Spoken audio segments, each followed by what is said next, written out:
Hello students, welcome to the English class 4.2 The Rising of the Moon. And this is your Pooja teacher and you're back to your English class with a new topic, The Rising of the Moon.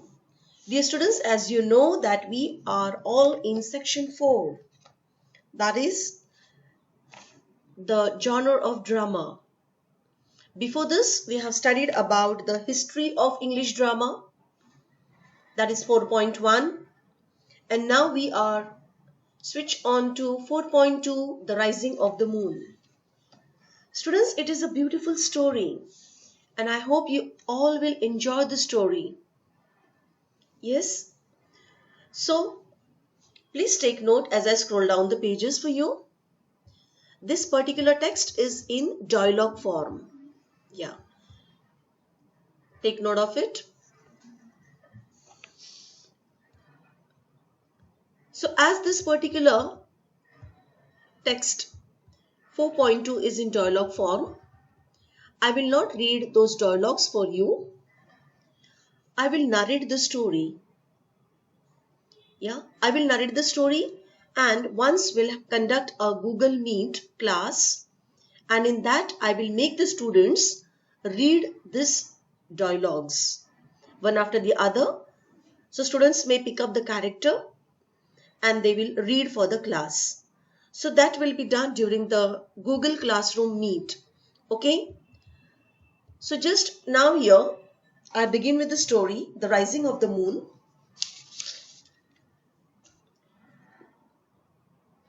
And something about the playwright.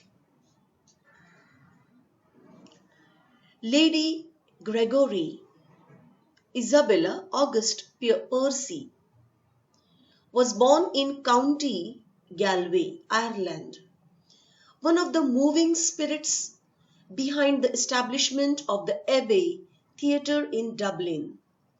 She was a playwright of great technical skill. At the instance of her friend and sponsor, William Butler. I repeat, William Butler Yeats, that is W.B. Yeats, famous poet, who encouraged her to study the old history and folklore of Ireland. Lady Gregory has specially mastered the one-act form.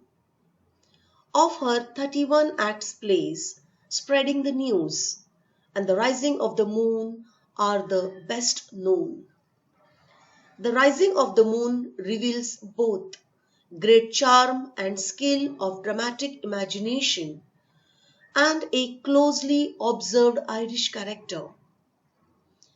The play's charm mainly rests on the sustaining passion of Irish nationalism. The title, which is taken from the ballad on Sean O'Farrell, is a symbol of the Irish uprising against the British.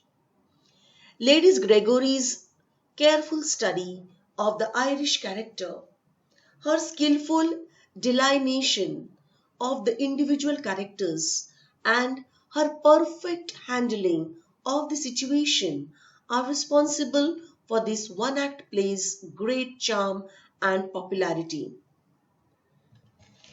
So students, just I will scroll down the pages for you and again we'll come back to the same page, as this particular story is lengthy. It's a big story. See, so many pages one after the other, narrating a single story.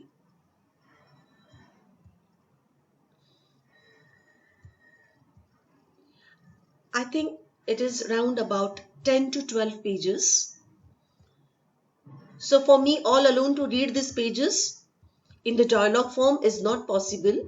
So dear students, when we'll have the Google Meet, I want your participation to read the dialogues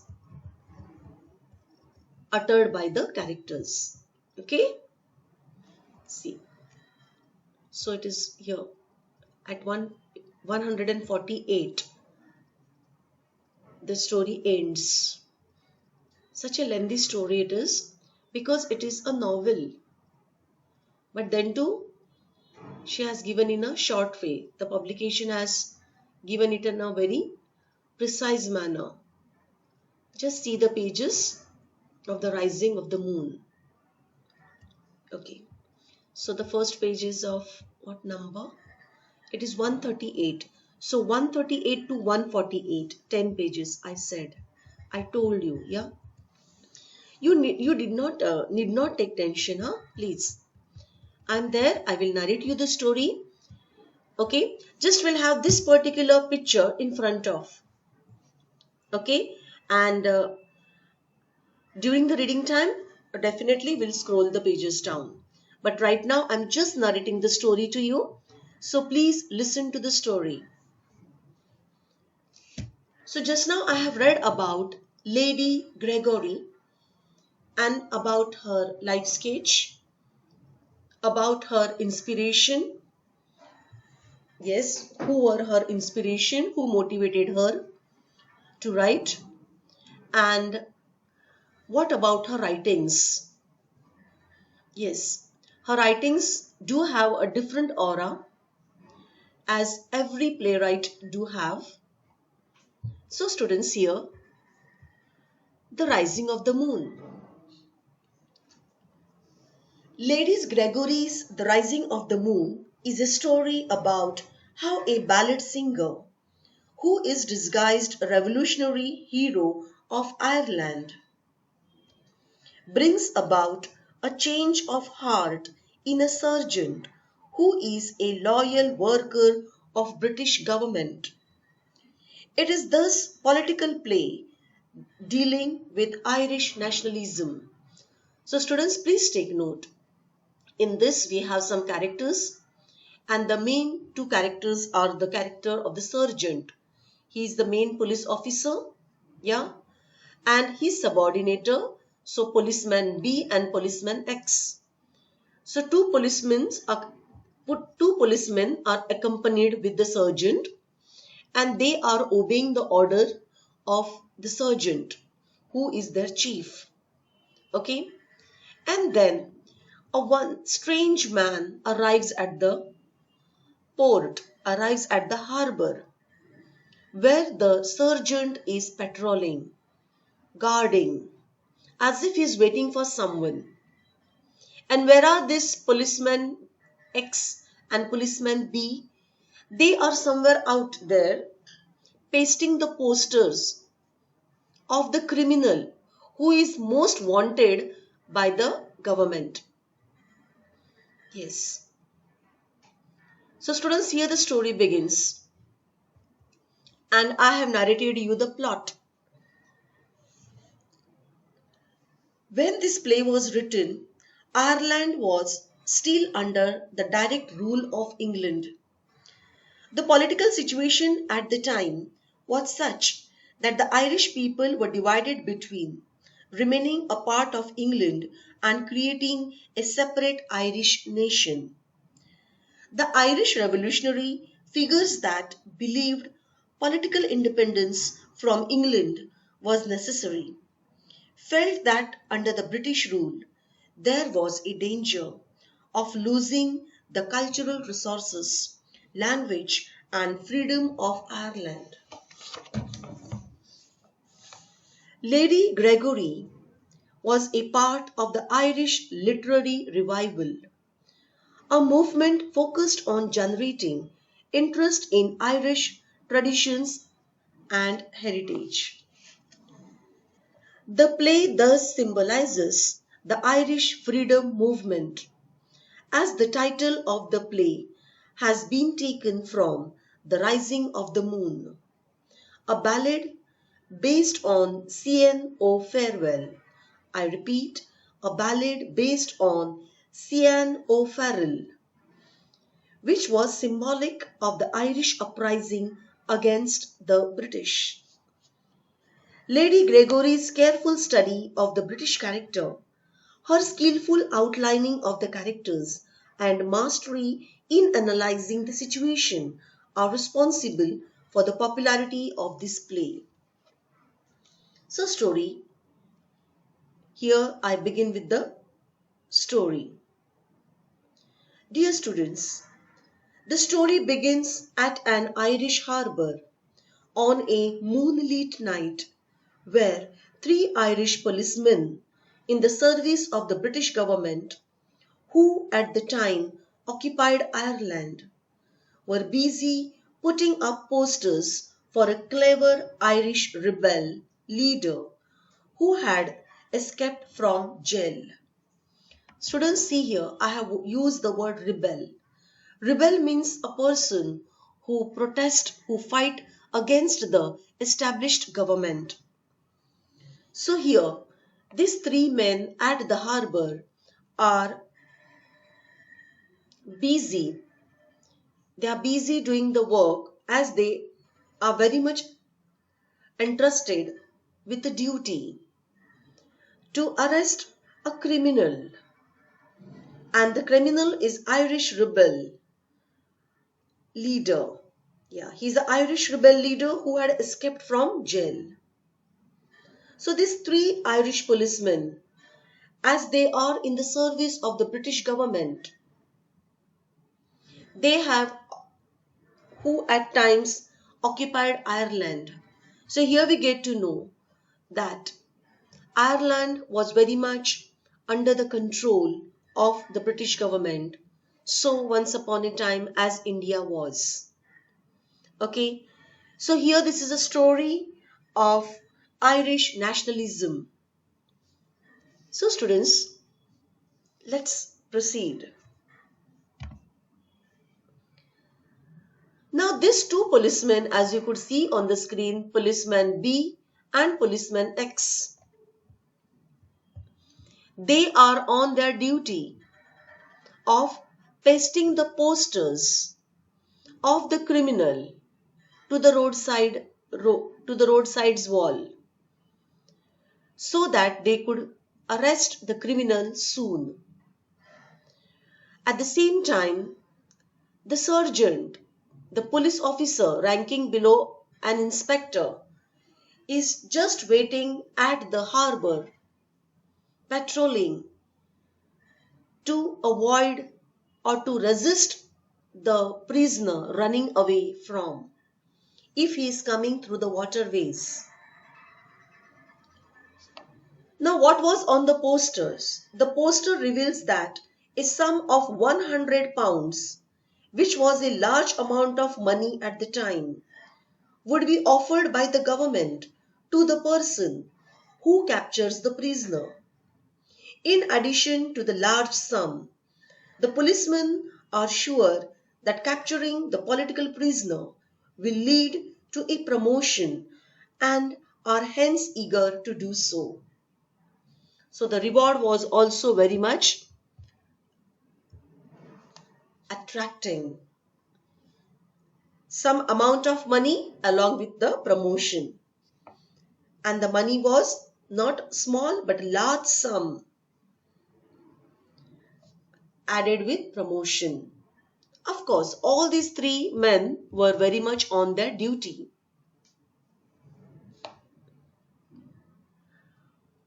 Worried that the rebel might escape by the way of sea, the sergeant offers to keep a watch at the harbour himself and sends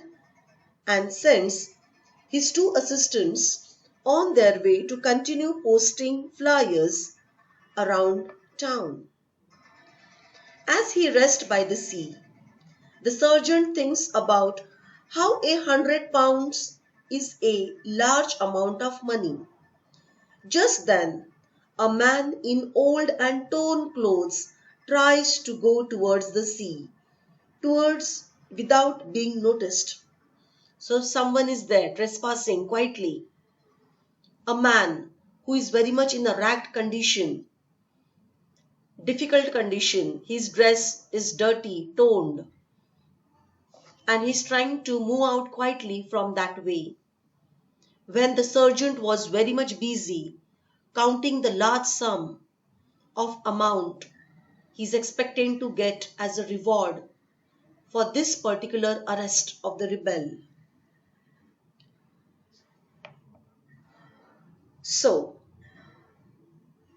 a man in old and torn clothes tries to go towards the sea without being noticed.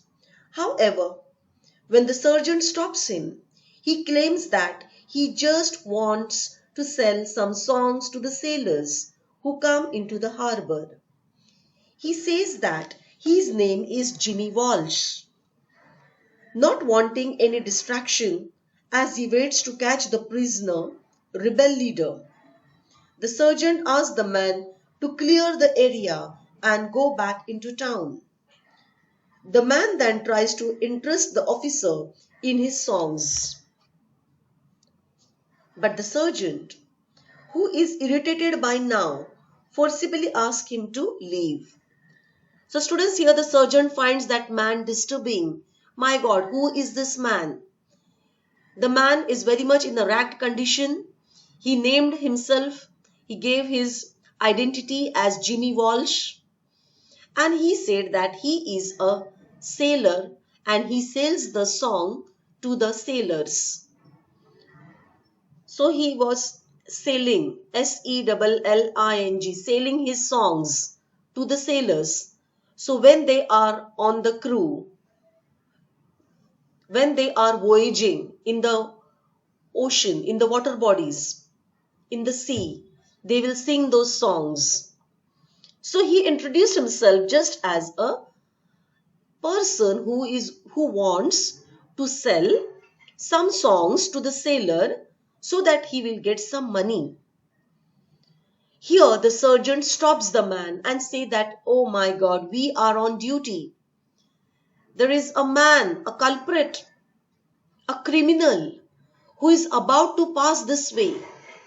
You man, whomsoever you are, Jimmy Walsh or whomsoever, please get aside.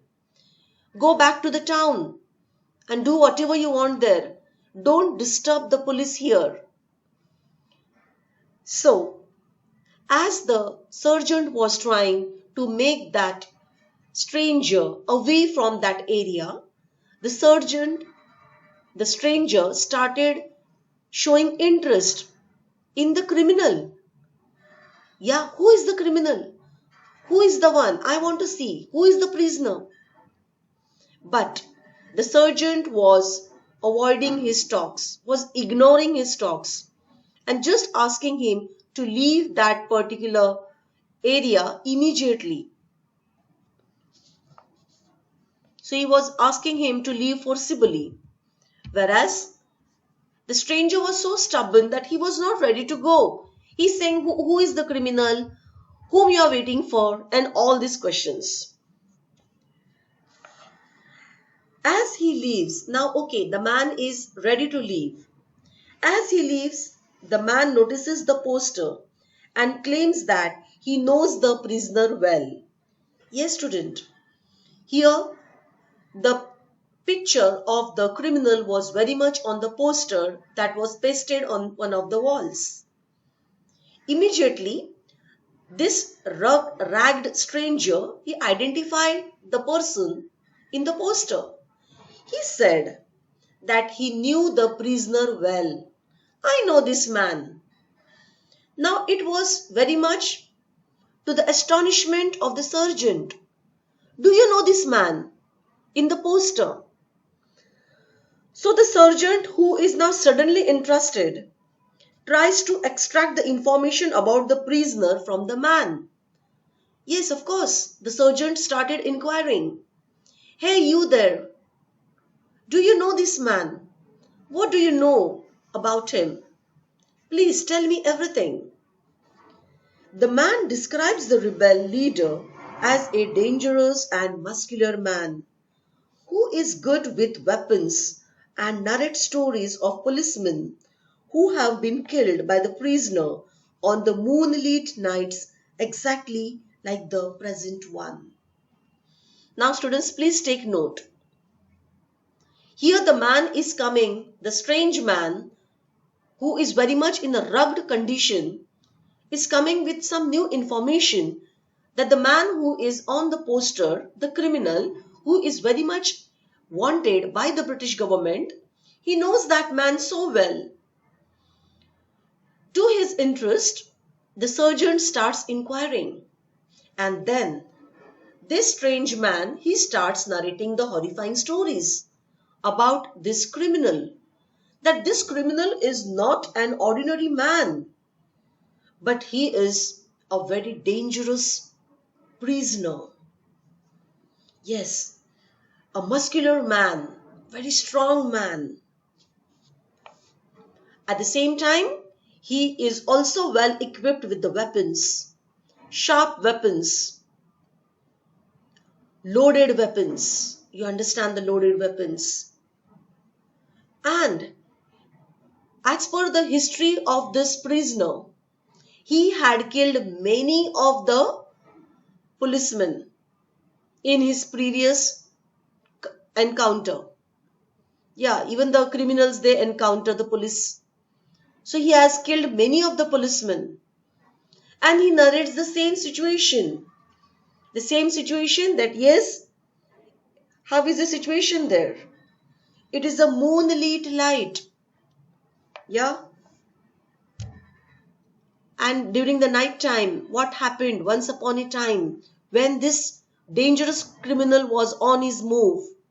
Some policemen made an attempt to catch him. And then what happened to them? How seriously they were injured. How seriously they were put to the deathbed, and so on. He then offers to stay with sergeant. Yes, now the sergeant is saying, "Oh, you man, please be with me here." The sergeant is offering the stranger to be with him and help him in keeping a watch on the prisoner. The sergeant accepts the offer after confirming that the man does not want any part of the reward. How nice! Students, here we get to know that the stranger is a very gentle man. He said, "Fine, sergeant, you want me to stand with you? I will. I will accompany you on this moonlit night when the moon is very much big in the sky. I'm there. But whatever reward you will get for this arrest, I don't want any share. Just I want to accompany you so that you could fulfill this task. You could accomplish this task of your arrest." How nice, how kind of that strange man. As they wait, the sergeant talks about how difficult police work is. Yes, now here we get to know that the sergeant started grumbling about the police job. How taxing, how imposing, how dominating the police job is. Especially for family men. Because as policemen, they have to spend long hours on dangerous missions. To this, the man begins to sing an Irish rebel song. Students, please take note. Slowly, slowly, they both are trying to get acquainted with each other. The policeman, in a very friendly tone, it's talking. The sergeant, in a very friendly tone, started communicating with the stranger, talking about the tedious job accustomed to the policeman. And after listening to his family story, after listening the need of money for what that sergeant is working for, the stranger starts singing an Irish rebel song. Of course, Irish rebel song stands for the patriotic Irish song. Granule, granule. So these are the words. As a loyal officer of the British, the sergeant stops him immediately. Yes, student, please take note. Before the story, I told you that Ireland was very much under the control of the British government. So, singing Irish patriotic song was strictly prohibited. And this stranger started singing the Irish patriotic song. For that, he was stopped immediately by the sergeant. noting that it is inappropriate to sing such songs considering the rising tension between Ireland and England. The man explains how he is only singing so that he can stay calm on such a dangerous mission of catching the prisoner. Now, students, please take note of it.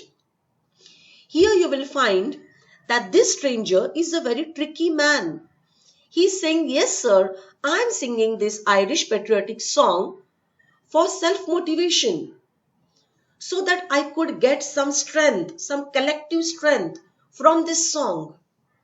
Yes, students, this is our experience as well that whenever we sing India's patriotic songs, those songs are so much energetic, those songs are so much enthralling that they make us surcharged. We are charged with those electrifying patriotic songs and we develop the spirit of nationalism, don't we? In the same manner, here, as the stranger starts singing the Irish patriotic song, Sergeant stops him that this is the inappropriate condition between Ireland and English, British. So stop. Otherwise, you will come in bad situation. For that, the stranger answers that, oh, you sergeant, these songs give me the motivation, especially when I am on a dangerous mission. These songs give me a boost, an impetus to accomplish my mission. So, convinced, the sergeant allows the man to continue singing. But this time the man sings the wrong lyrics and is immediately corrected by the sergeant. Don't know intentionally, but the stranger make it a point to say some words wrong in that patriotic song. And immediately the sergeant corrects him that, hey, what you're saying? So are not the words. The right words are dash dash dash. How come a sergeant who is working for the British government is known to this Irish patriotic song? He is working for the British government, don't he? Yes, he is. So he is giving some correction in the lyrics that you are singing wrong. Please sing correct. Thus the sergeant reveals his knowledge of a rebel song in spite of being a loyal officer of the British. Now, to the surprise of the stranger, that hey, you are the British man, you are working for the British government against the Ireland. How do you know this song? How do you know this Irish song? It is very much surprising for the stranger. Yes, you have corrected me. You have corrected the lyric words and your correction is right. But how come you know this song? Perhaps you are one of the loyal officer of the British government. The man then questions the officer about his early days when he was a young man and asks him if he knows other patriotic songs. Yes, now this man, the rugged man or the stranger, is asking the officer, is asking the sergeant, sir, do you know some more patriotic songs, Irish patriotic songs? Please sing it for me. I would like to take it into my account, to my notice. The sergeant admits to knowing all the patriotic songs which are now considered to be rebel songs against the British. Now see students, the British officer, the sergeant who is working for the British government and fighting against the Irish people, Ireland, he is having the complete knowledge of Irish patriotic songs. And then he narrates, he sings, he recites some more songs. Here, the strange man get to know that all the patriotic songs have been by hearted by this sergeant, who is an English officer and whose post is just below the inspector, the sergeant. But students, those Irish songs were very much against the British government. He also admits that as a young man, he had sung those very songs with his friends. Now here you get to know that the sergeant is on his duty. It is the utmost duty of a policeman not to be friendly with the civilians, with the passerbys when they are on duty. But here we get to know the serious mistake the sergeant is doing, that he is talking with the stranger. Moreover, narrating his childhood stories, he tells the stranger that yes, in my school days, along with my friends, I used to recite these patriotic Irish songs. And those days were happy days of my life, happy moments of my life. Here we get to know that the sergeant is becoming very, very emotional after singing the Irish patriotic songs. And he is becoming nostalgic. He is going back to his childhood memories. So then, the man then tries to explain to the sergeant how he and the prisoner are not very different. So students, now the man is saying, hey you policeman, the stranger is saying, that what is the difference between you and the prisoner? The prisoner is the Irish leader and he is fighting against the British government. And his thoughts and your thoughts are so same. He is a revolutionary, वो एक क्रांतिकारी है. Yes, the prisoner is a nationalist. He is a revolutionary man and he is fighting for his nation's freedom. He is fighting for Ireland's freedom. And you here, patrolling at the harbor, waiting for him to come so that you could arrest him and you will put him in the jail. You will hand him over to the British government. But the strange man is saying that I find so many similarities in between you and the prisoner. Since even the sergeant in his early days believed in the idea of freeing Ireland from the British just like the prisoner. So students, here as I said that the sergeant who is very much on his duty is getting emotional. And he's saying that yes, once upon a time I was also among the group of revolutionaries before I took up the job as a sergeant.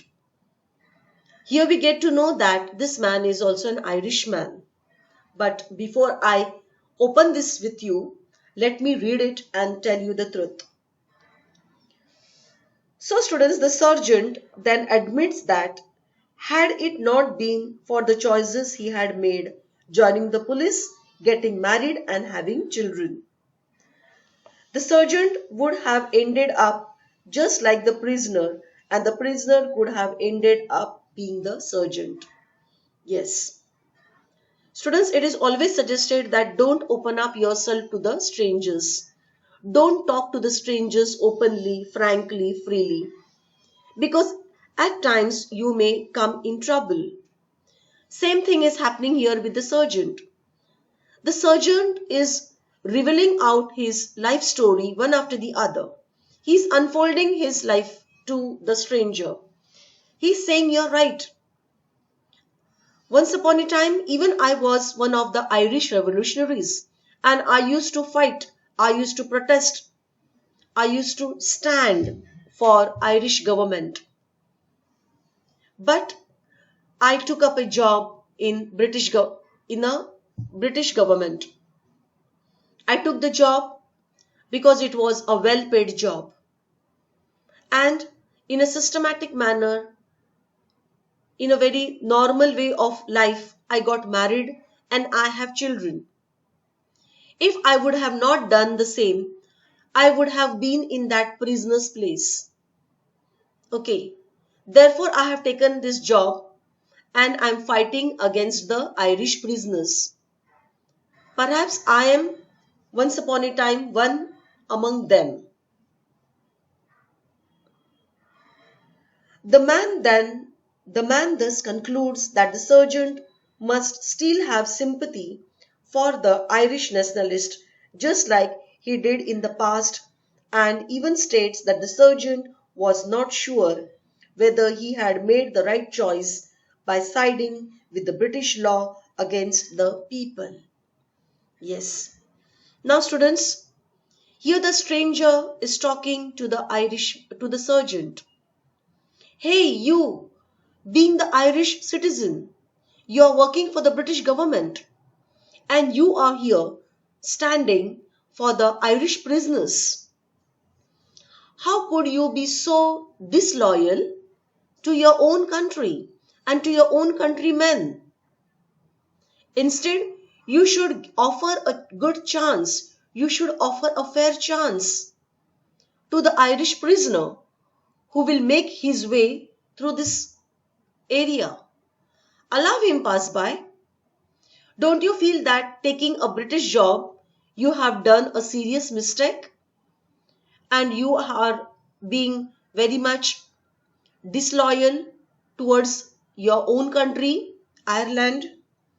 So here, the stranger is trying to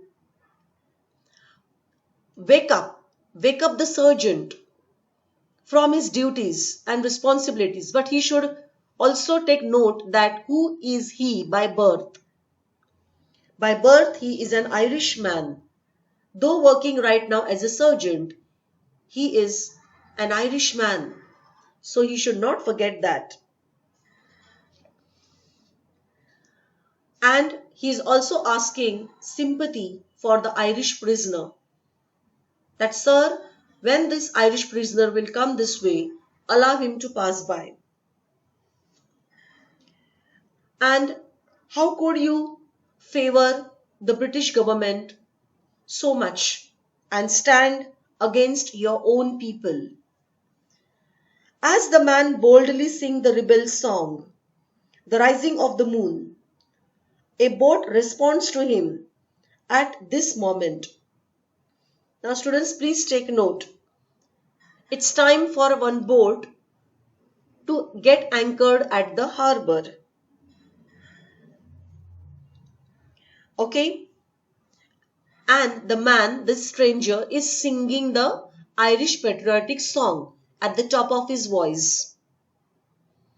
At the same time, there is one boat they could see giving the signal and trying to get anchored at the port. The sergeant realizes that the man is none other than the prisoner himself.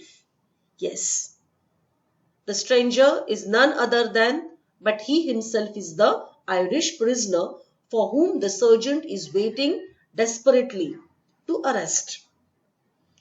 As the man removes his wig and hat to reveal his true self, the sergeant knows he has been tricked and is furious. Now here the sergeant is getting angry. You are the prisoner. You are the one for whom I am waiting here. And you played a trick. So the sergeant is getting angry. Just then the two police assistant reappears on the scene. However, by then the sergeant has already had a change of heart. Please take note. Due to the old feelings of patriotism that the man had reminded him of. So students, here what happened? As soon as the sergeant identifies, recognizes this stranger is none other than but the prisoner himself, a rebellion himself, then he gets angry. At first look, Immediately, those two policemen, policeman B and policeman X, arrives at that place, and they are just looking at them with wonder that who is this man with whom their sergeant is talking to. Okay, and it's the right time for the sergeant to get this stranger who is the prisoner arrested. But by this time, he has changed his mind absolutely, because he is overwhelmed with the patriotic thoughts of Ireland. Right now, it is the duty of the sergeant to get this prisoner arrested in front of these two policemen. However, by then the sergeant had already had a change of heart due to the old feelings of patriotism that the man had reminded him of. Thus, instead of arresting the prisoner, the sergeant hides the hats and wig and saves the prisoner from the officers. So immediately he is making a point, the sergeant is making a point to hide the hat, to hide the wig of the prisoner, so that the other officers, the other policemen, should not get to know. He thus allows him to escape, in the end having lost the reward and the promotion. Students, please take note. Here, the sergeant is in a great loss because he is allowing the prisoner to pass by quietly, secretly. He is not arresting him. At the same time, he is surrendering. He is giving up the reward which he was very much obliged to get, about to get. At the same time, he is also giving his promotion. Here we get to know the true patriotic feeling towards Ireland, what is in the heart of the sergeant. The sergeant wonders if he has been a great fool to let the prisoner go. And after allowing the prisoner go, pass by quietly, the sergeant is thinking again and again that was his action the right one, rightful? Was his action the correct one for allowing the prisoner to escape, to go by quietly? Else, or else he had been made a fool by the prisoner. So on this note of getting fool, the story ends. So students, I hope you all have developed great interest in learning this poem, in learning this story. So see that you read this dialogues of which are very much in the 10 pages. Okay, before I conduct a reading class for you, you also make an attempt of reading the pages, 10 pages of this text for your reference, which will help you a lot in writing the answers, because the answers are very lengthy. Each question do have 1 or 2 pages answer.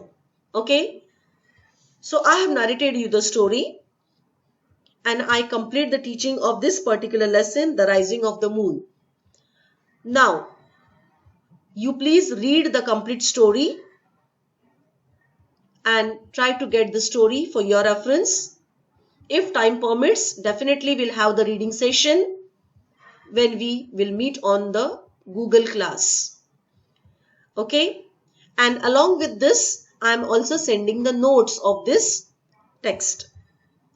So please go through the text and complete the brainstorming activities. See on your screen, brainstorming activities. You have to complete the text-based exercises in your notebook. Additional question, please don't do. Only the text-based exercises you complete in your notebook, so that during the exam time you can study it well. Okay? So on this page I stop. It's 150. Okay?